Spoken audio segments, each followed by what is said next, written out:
Raphaël Mesrahi est humoriste, auteur et acteur. À lui seul, il a piégé plus de people que l'émission Splash. Il a écrit des préfaces de livres imaginaires, des chansons absurdes, des pièces, des one-man shows. Pince sans rire provocateur, il joue la comédie dans des films et des téléfilms, il écrit, met en scène, cause en radio. Il nous parle entre autres de La Nuit de la Déprime, le spectacle dont le simple titre fait du bien. Il est Raphaël, il est... Tais-toi.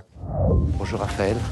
Ça va? Pardon, vous partez? Merci d'être là. Non, au contraire, je vais vous chercher. D'accord, parce que le problème, c'est que je suis bloqué sur les phrases que je disais, parce que tout à l'heure, j'arrivais pas à me garer.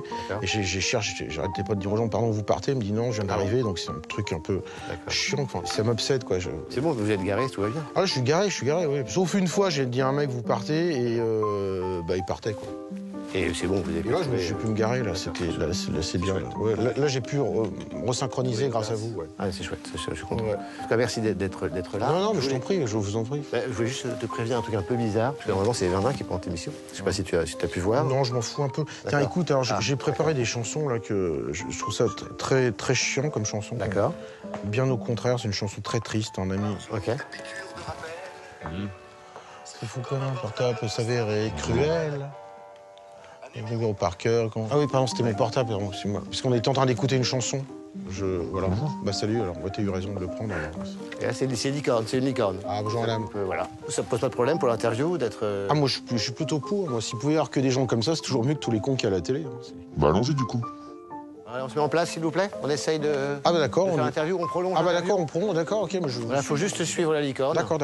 Interview de people, interview de people. Bonjour Raphaël Mesrahi. Ah oui, c'est vrai, bonjour. Ça va bien? Bah pourquoi ça irait, hein, en même temps. Est-ce que vous êtes sur Internet? Là, tout de suite, non. J'ai pas de réseau dans votre studio.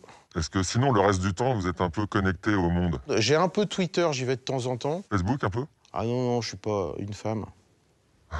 Vous connaissez le site 4chan? Alors là, on va faire le tour de tout. Je connais rien, alors. Internet, en général, ne vous concerne pas. Ce qu'il y a de mieux sur Internet, c'est Qobuz. Qu'est-ce que c'est? C'est comme Deezer, mais Deezer, c'est pour les sourds, parce qu'ils diffusent du MP3, et Qobuz, ils diffusent du Studio Master et du son pas compressé. Ah ouais, donc vous êtes un méga geek, quoi. J'aime surtout le son, et j'ai eu l'occasion de rencontrer l'Oreille d'Or. Alors l'Oreille d'Or, c'est un mec qui bande les yeux comme ça, et il met un CD, et il dit, voilà, écoute, alors le mec est comme ça, il écoute, et il dit, voilà, à votre avis, où est situé le premier violon par rapport au piano?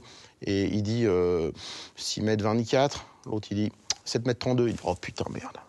Et là, c'est le plus beau jour de ma vie, quoi. Surtout quand on sait que 7,32 m, c'est la largeur d'un but de foot. 7,32 m, c'est pour ça que j'ai dit ça, peut-être, alors.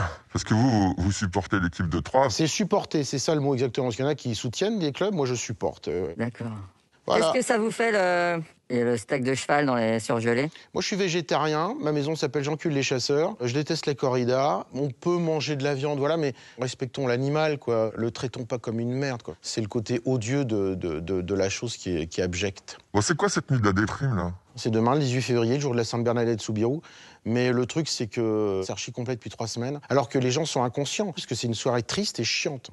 Mais pour de vrai, hein. On nous saoule toujours avec à longueur de temps avec le bien-être, le bonheur, c'est génial, bouffer des plantes, je sais pas quoi. C'est pour ça que je me suis dit à quoi sert de courir après le bonheur alors que la déprime est à portée de main. Et donc j'ai écouté une chanson formidable qui s'appelle Marie l'inexorable. C'est un mec qui est chez lui, qui entend du bruit et il monte au grenier et il se retourne, il se prend une poutre et il est coincé. Et comme il pleut, il explique que l'eau monte inexorablement et que la maison n'en a plus pour longtemps. Et il dit à sa femme, essaye de sauver les enfants si tu vois quelque chose, parce qu'a priori, elle est aveugle. Et puis il meurt. Je me suis dit, tiens, ce serait génial d'enchaîner que des chanteurs qui chantent que des chansons hyper tristes. Voilà. Merci Raphaël Mesrahi. Ah bah au revoir.